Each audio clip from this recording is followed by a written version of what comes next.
Novidade importante no Corinthians, o Compliance Alvinegro travou o acordo de patrocínio master com uma empresa disposta a pagar 180 milhões de reais por ano. Vídeo de hoje do canal do Nicola traz todos os bastidores dessa história e te atualiza também sobre Palmeiras de olho em Matheus Pereira do Cruzeiro. Quero falar também sobre a Raposa, que tem a intenção de contratar Martinelli. Será que essa possibilidade avança?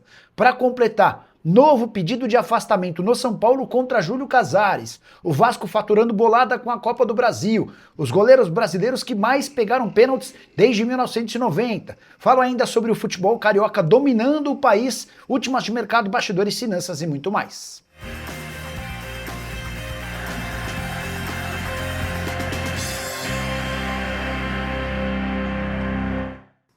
Fala aí pessoal, sou Jorge Nicola, bem-vindos a mais um vídeo do canal. Sem perder tempo, pedir para deixar like, se inscrever no canal e ativar as notificações antes das notícias. Só pedir para você fazer parte do meu grupo do Telegram, por lá dicas, sugestões e muitos toques para você fazer sua fezinha esportiva, não vai pagar nada. Já clica no link no comentário fixo ou da descrição do vídeo, vai ser direcionado para o meu grupo do Telegram e é por lá, me seguindo, que você vai receber todas essas sugestões, beleza? Bora começar o vídeo contando que Rafael Klein será o árbitro do primeiro jogo da final da Copa do Brasil, nessa quarta-feira, na Neoquímica Arena, Corinthians e Vasco da Gama. O pessoal do Corinthians não gostou da indicação, tudo porque o Timão nunca venceu uma partida apitada pelo Klein. São 2 empates e 5 derrotas. A última grande confusão envolvendo o Klein em um jogo do Corinthians aconteceu contra o Galo, quando o Lianco, que já havia recebido o cartão amarelo, fez falta como último homem e não foi expulso. Já o Fluminense vai tentar uma última cartada para manter Thiago Silva em 2026. O zagueiro, cujo contrato se encerra apenas na metade do ano que vem, decidiu voltar para a Europa e até se despediu dos companheiros depois da eliminação contra o Vasco da Gama. Na noite desse domingo ele quer ficar mais perto dos familiares que estão na Inglaterra. Para completar o giro de notícias, registrar que Arthur, atacante do Botafogo, entrou na mira de um time do Catar e o Botafogo deve bastante dinheiro ao Arthur, algo que pode facilitar a negociação. Quero contar ainda que Borré foi sugerido ao River Plate. A ideia do Internacional é encontrar um clube para o atacante colombiano, mas Marcelo Gallardo, técnico do River, disse que não tem interesse na contratação do jogador. Preciso te atualizar agora sobre o futebol carioca dominando o país. Você vai lembrar que em 2024, as 3 principais competições do Brasil foram vencidas por times cariocas. O Botafogo ganhou a Libertadores e o Campeonato Brasileiro, o Flamengo ficou com a Copa do Brasil, certo? Veio 2025 e o Flamengo ganhou o Brasileiro e a Libertadores. Poderemos ter, pelo segundo ano consecutivo, domínio total dos cariocas, desde que o Vasco vence o Corinthians na decisão da Copa do Brasil. E mais, desde 2022, apenas times do Rio de Janeiro conseguem conquistar a Libertadores da América. O Flamengo venceu em 2022, o Fluminense ganhou em 23, o Botafogo foi campeão em 2024 e em 2025 o Flamengo levou a taça. Times paulistas, mineiros, do Rio Grande do Sul, levando um verdadeiro baile das equipes do Rio de Janeiro. Já uso espaço para comentário para opinar sobre o tema, beleza? Bora falar agora sobre os goleiros brasileiros com mais pênaltis defendidos entre 1990 e 2025. Você tem um palpite sobre quem mais pegou pênalti? Acertou quem lembrou de Rogério Ceni, 51 pênaltis defendidos desde 1990. Segunda colocação com empate, Cássio e Dida defenderam 42 pênaltis cada. Diego Alves na quarta colocação com 40 pênaltis. Thiago Volpi, que deve deixar o Grêmio nos próximos dias, defendeu 39 pênaltis. O Fábio do Fluminense é o sexto com 38. O Marcos, ex-goleiro do Palmeiras, defendeu 36 pênaltis na sétima colocação. O top 10 ainda tem Magrão, ex-goleiro do Sport, com 33 pênaltis. E o Everton, jogador ainda em atividade no Palmeiras, com 31 pênaltis. O Marcelo Groi é o décimo, com 30 pênaltis defendidos, e o Leonardo Jardim, o Léo Jardim do Vasco, ocupa a 14ª colocação com 20 pênaltis defendidos, sendo 12 com a camisa do Vasco. Por falar no Cruz Maltino, queria te atualizar sobre quanto o Vasco já faturou com sua participação na Copa do Brasil desse ano. Você tem alguma mínima ideia? Bastante dinheiro, 57 milhões e 100 mil reais. Vale a lembrança de que o Vasco participa da Copa do Brasil desse ano desde a primeira fase. por conta da passagem à final da Copa do Brasil. Foram garantidos 33 milhões de reais, que se somam a todos os prêmios das fases anteriores. Detalhe importante, esses 33 milhões foram prometidos para o vice-campeão. Se o Vasco levantar a taça, em vez de 33 milhões, ele embolsa 77 milhões, aumentando a sua receita com Copa do Brasil apenas com premiações para 101 milhões de reais. E olha que eu nem estou colocando nessa conta toda a grana com bilheteria. Vasco que faz a decisão da Copa do Brasil dentro de casa, Maracanã, no próximo domingo, 6h30 da tarde, jogo de ida contra o Corinthians na Neoquímica Arena, jogo da volta como mandante. A saideira sobre o Cruz Maltino registrar que ninguém conseguiu vencer mais disputas de pênaltis consecutivas na história da Copa do Brasil do que o Vasco, são 6 seguidas. 3 na temporada passada, mais 3 nessa. Adivinha quem foi o grande herói em todas elas? Léo Jardim. Em pelo menos cada uma dessas decisões, o goleiro defendeu pelo menos uma penalidade. Preciso falar agora sobre Júlio Casares, que virou alvo de novo pedido de afastamento no São Paulo. O pessoal da oposição trabalha para que o Júlio Casares seja afastado ou enfim sofra um impeachment. E esse novo pedido, assinado por 41 conselheiros, tem a ver com mais novo escândalo no Tricolor.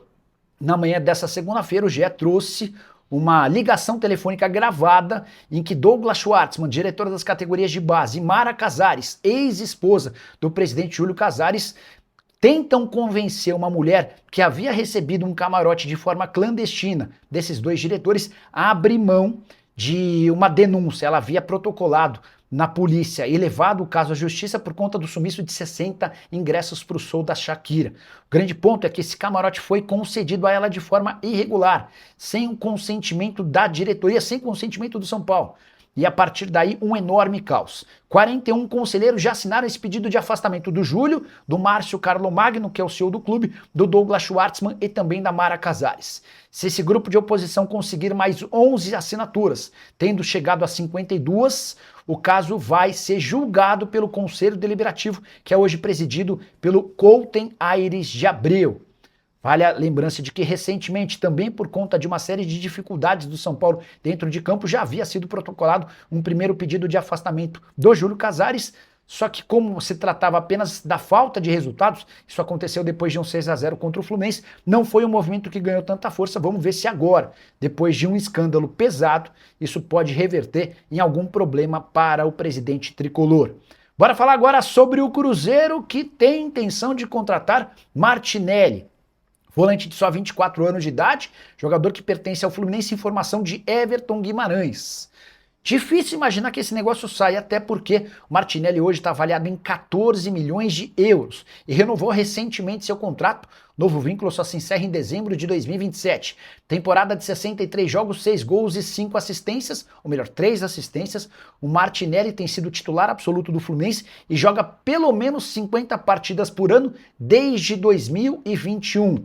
Antes de gravar esse vídeo, consultei o staff do Martinelli e posso assegurar que ninguém do staff do jogador foi procurado pelo pessoal do Cruzeiro.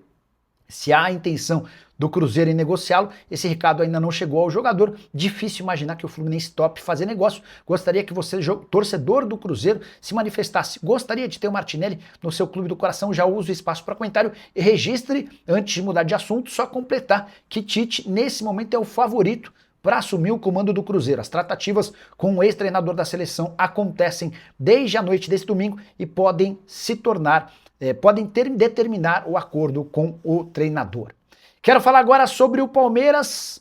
Existe alguma chance de o Verdão contratar Matheus Pereira? O meio atacante, grande craque do Cruzeiro, tem vínculo apenas até junho de 2026. Isso significa que a partir de janeiro ele pode assinar um pré-contrato com qualquer clube do Brasil ou do exterior, para chegar de graça na metade do ano. Pois bem, Cruzeiro tenta renovar o contrato com o Matheus Pereira desde o primeiro semestre desse ano. E a promessa do jogador e do empresário dele, do Eduardo Maluf, é de que a resposta em relação a essa renovação aconteceria ao fim das competições, ou seja, nos próximos dias deveremos ter novidades. O Palmeiras não admite, mas monitora os passos do Matheus Pereira, por entender que ele é o tipo do jogador que cairia como uma luva. O Matheus Pereira, porém, fez uma promessa aos dirigentes do Cruzeiro. Ainda que não renove seu contrato, ele assegurou que não vai trocar o Cruzeiro por um outro clube brasileiro sem render qualquer centavo ao Cruzeiro. Vale a lembrança de que ele havia sido comprado por 5 milhões de euros junto ao Al Hilal. Raposa tem 50% dos seus direitos econômicos. O Matheus Pereira tem adiado essa renovação de contrato no Cruzeiro porque cogita voltar a morar na Europa. Seria um desejo dele e da sua esposa. Atleta que ganha na casa dos 2 milhões de reais por mês, Pedro Lourenço, dono da SAF do Cruzeiro, já aceitou aumentar consideravelmente seus vencimentos. Em relação ao Verdão, o Palmeiras ainda busca um zagueiro e um volante de forma emergencial, um camisa 10 também faz parte dos planos. Bora fechar o vídeo com informação importante. O compliance do Corinthians rejeitou o acordo entre o Timão e a Responsa Gaming, empresa de apostas esportivas que quer transformar o Corinthians em dono de uma própria bet. A oferta nas mãos do presidente Osmar Stabile é de 180 milhões de reais fixos por ano. Ainda há uma série de bônus que podem ultrapassar os 200 milhões de reais de faturamento. O grande problema é que o Corinthians não tem a confiança de que essa empresa é capaz de honrar com todos os vencimentos num contrato de 3 temporadas. Essa é a melhor proposta que o Corinthians tem, superior até a da Esportes da Sorte, a atual parceira, que já chegou a 150 milhões de reais por temporada, contrato atual de 103 milhões de reais. Antes de avançar nessa negociação, o presidente Osmar Stabile levou a proposta da Responsa Gaming ao compliance do Timão, que fez uma série de apontamentos. Esses apontamentos já foram repassados para a empresa, que ficou de dar uma resposta. O grande problema é a falta de lastro. Não há a convicção no Corinthians, especialmente no compliance, de que essa empresa tem capacidade financeira de honrar com os compromissos. Na noite dessa segunda-feira há uma reunião do CORE, Conselho de Orientação do Corinthians, e o debate será exatamente sobre o futuro do patrocínio master. Fica com 150 milhões da Esportes da Sorte, empresa consolidada que paga absolutamente em dia, ou se arrisca para tentar um acordo de 180 milhões de reais com essa casa de apostas de pouco lastro. Importante dizer que na semana passada circulou a notícia de que a Responsa Gaming estava disposta a pagar 180 milhões de reais por ano, além do Transferban. O Corinthians hoje tem 85 milhões de reais em pendências na FIFA que o impedem de registrar os jogadores. Em momento algum isso foi debatido entre as partes. O que o Corinthians pode ter é um adiantamento do dinheiro da Responsa Gaming, caso feche esse acordo, e com esse adiantamento o Corinthians quitaria os 85 milhões de reais que o impedem de registrar novos jogadores. O que você faria? 150 milhões da empresa garantida ou arriscaria nos 180 milhões de uma empresa nesse momento apontada como alguém sem lastro? Já usa o espaço para comentário e deixa sua opinião. Só não esquece de deixar like e se inscrever no canal. A gente se encontra assim que surgir notícia. Tchau!